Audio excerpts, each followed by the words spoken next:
Think Realty Nation, it's your host, Abhi Golhar. Welcome to the Think Realty podcast. You know what? There are days when I wake up and I realize I'm so excited to talk about real estate investing. Now, there are a lot of things that you need to know as a newbie real estate investor, even as a pro real estate investor. There are a couple of things that you just sometimes need to just level set on. And you need to get the foundation right. No pun intended. I think this show is going to be really cool. If you are new, even if you're a pro, there are a lot of lessons that you can learn from other real estate investors that are also pros. So I can't wait to introduce our guest for today. So that's happening. And then afterwards, we'll talk about what's going on nationally in terms of rent. And that's kind of crucial too. You've got a lot of real estate investors that are SFR owners that want to know what the heck is going on. So we'll get into some of that data a little later. That being said, I can't do this podcast without the help of our sponsors. Today's sponsor is Marco Santarelli with Realty Real Estate Investments. Thank you so much, man. You rock. I love you. Your premier source for cash flow investment property, Realty Real Estate Investments. Visit www.turnkeyrealestateinvestments.com to learn more.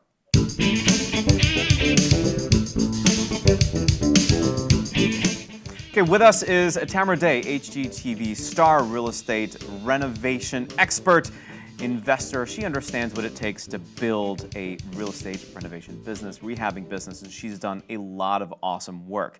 You can check her out, obviously, at tamaraday.com and just by watching HGTV. That's right. Tamara, welcome to the show. Good morning. How are you? I'm doing great. How are you doing? Oh, I'm having a great day. I'm sitting in one of my properties right now. Awesome. So you are doing a reveal on this property at some point, right? In about 15 minutes, as soon as we stop talking. I love it. So give us a little background. Who are you? What do you do?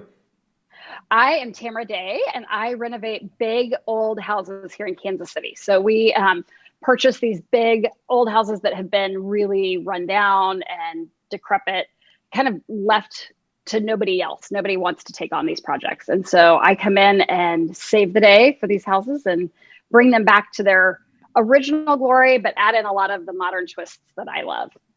Awesome.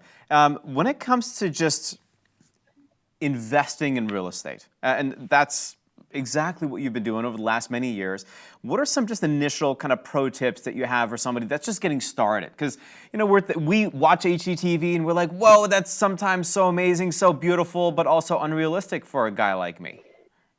Absolutely. And, you know, in real life, when I first started all of this, we didn't start with mansions. We didn't start out buying 6,000 square foot properties. We started out buying small 2-3 bedroom houses, sometimes even 1-bedroom houses, and, you know, cut my teeth on those smaller projects and figured out what works, what doesn't work, found the people that I wanted to work with at those smaller price points. And as things grew, my projects grew, my abilities grew, and my resources grew. Awesome. And so it really just start with sometimes starting small. You don't have to go headfirst into a major big deal, and you probably don't recommend that. No. What are some mistakes that you've made that you're just like, oh my gosh, I really wish I didn't make them, but you're kind of thankful that you did? You know, most of the time it revolves around not doing the background checks that I need to do. So in the past we've had, you know, we're in a hurry. I found a house. I fall in love with it. You get emotionally attached. You're like, oh my gosh, I have all these visions for it. I can't wait to get started. And we can close really fast. And, oh, I forgot to do a sewer line check. Oh, it's tied into the neighbor's driveway. Oh, and it needs to be completely reran. And we're going to need to tear up the city street. Oh, there went $40,000. Thank you. Right. Thanks for playing. It's not cheap. It's not just $2,500, right? $40,000 later. Yeah. Yeah. That was a pretty major mistake, right? That stung quite a bit, and I won't forget it easily. Yeah. No. I will always get a sewer line check. We'll always get a foundation check. I will have inspections done on everything. I just don't understand how sometimes some home renovators will buy a rehab project without getting an inspection. It's just like, what are you doing with your life? I'm just so confused. Exactly. And that was an early on mistake. And it was everything was working. We were in a hurry, and we did get a really good deal on the project. And so it didn't end up being a total disaster. And really that was kind of the deal we walked into. It was sight unseen situation. They weren't willing to do anything. Even if we had done inspections, the price would not have changed. It was going to be what it was going to be. So one way or another, we would have been doing the same work. For sure. When it comes to, I think we're at a very critical time in the real estate market now where, I mean, listen, rates are low and people are buying. Same. Yes. And design matters. Colors matter. The flow of the house matters. And I guess I'm like most guys. I don't understand colors. I don't understand design. I'm just like, oh, I know what lumber is and I know what a sledgehammer is, but you'll meet me in real life at some point. I'm 5'5" and 120 pounds, and there's no way I'm picking up a sledgehammer. I'm like the best white collar worker ever. So when it comes to design, when it comes to colors, how do you know where to budget and spend your money? Versus, like, say, colors versus design versus, how do you do all that? Because that to me is super frustrating. I'll need to get your help. Come on. Well, I'm happy to do that. We can do that. We have a whole e-design platform. We work all across the country on design projects. And I think that's one of the things for me that really helps my flips work out is that we do have a design firm.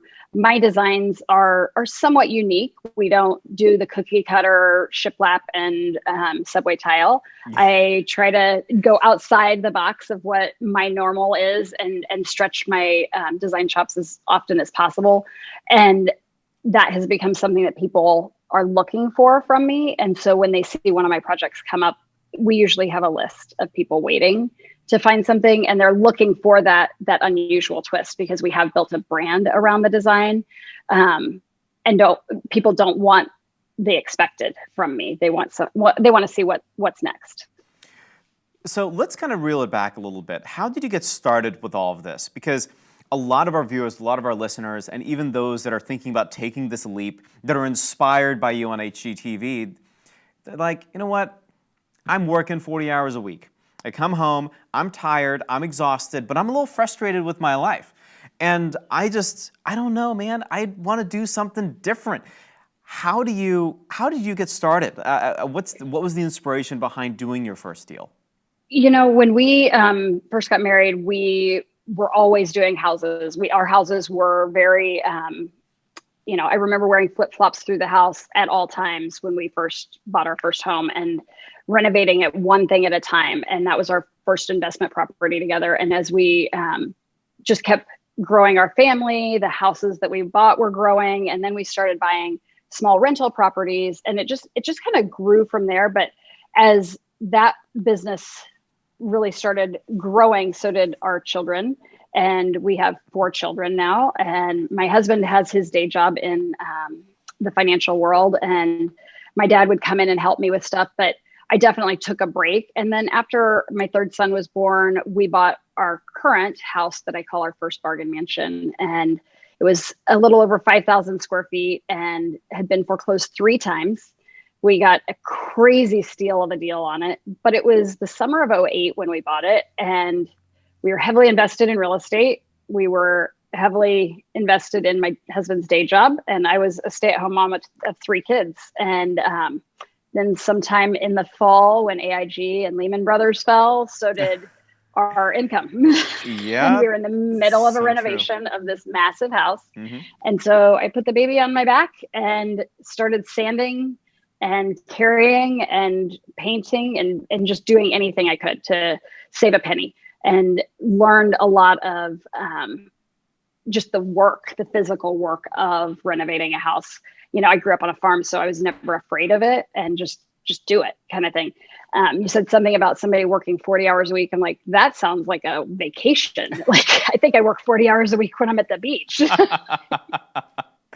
So true. I remember I grew up in Michigan. I used to detassel corn during the summers, and that sucked. That was so bad. Yeah. Oh my gosh. It's just like, so I understand the farm life for sure. Yeah. So, it just kind of grew from there. When we did our house, it was 2008. We had to figure out how to save a penny, but still wanted the good design. And I figured it out one thing and one foot in front of another. And then, I needed to furnish it, and I bought furniture at estate sales, and then people wanted to buy the furniture, and they'd come over and they'd buy my furniture at my big open houses twice a year. I think there are a lot of folks that are wondering, well, the real estate market's kind of hot right now. Where are you finding your deals? I knock on doors. I'm not afraid of knocking on a door, and I have realtors that help me with knocking on doors. I, kind of know neighborhoods because we are searching all the time. We work with emails, we work with flyers, we do just a lot of that really aggressive searching, the physical search. Yeah, and that's hard. It's hard to find folks that are putting in the time to do that. So I appreciate it. It's not just looking on the MLS, because sometimes you'll find things there, sometimes you won't. But you know what? That's where everybody else is. I love the fact that you're actually doing that hard work that nobody else wants to do. So that's really neat. So it's fairly rare to find one on MLS, really, and get a good deal. This is true. This is very true. And there are a lot of investors too in Kansas City that you're competing with. And the last place I'm sure that you want to check is the MLS. So Bargain Homes is a really big announcement that's coming out, and I want to learn more about it. What is it? Can you spill some of the beans? We do. We announced it yesterday, and it is that we have 6 more episodes to season 3 coming out in November. Very excited. That's awesome. Congratulations. And where do we tune in? Thank you. Where do we tune in? How do we find those episodes? Where can we watch? Now I'm a big fan, so I need to Thank you. give me all of it. HGTV. It'll be, I don't think we've announced the date yet. I think they're still deciding which night of the week it's going to be, but it's coming in November.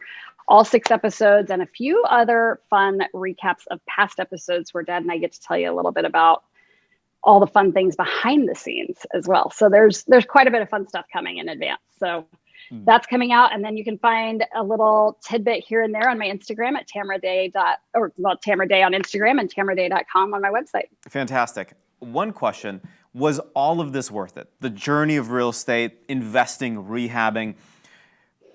The trials and tribulations are definitely worth it. There's ups, there's downs, but at the end of the day, I'm always proud of the work I do. Boom. Tamara Day, thank you very much. I certainly appreciate it. Follow her on Instagram at Tamara Day and tamaraday.com. And be sure to check out the new episodes, right? The new episodes in November on brand HGTV. New episodes. I'm sitting in one right now. Oh, awesome. I'm going to watch it. Like, we did an interview right there. That's so cool. You're going to recognize the art. I'll recognize the art. I love it. Well, Tamara, thanks so much for the time. I certainly appreciate it. Thank you. Have a great day. You too.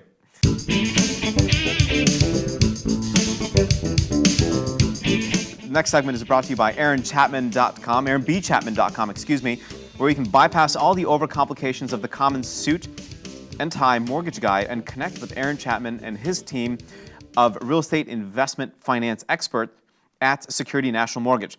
No fluff, no complicated industry speak, just brutally direct action. Visit aaronbchapman.com for more information.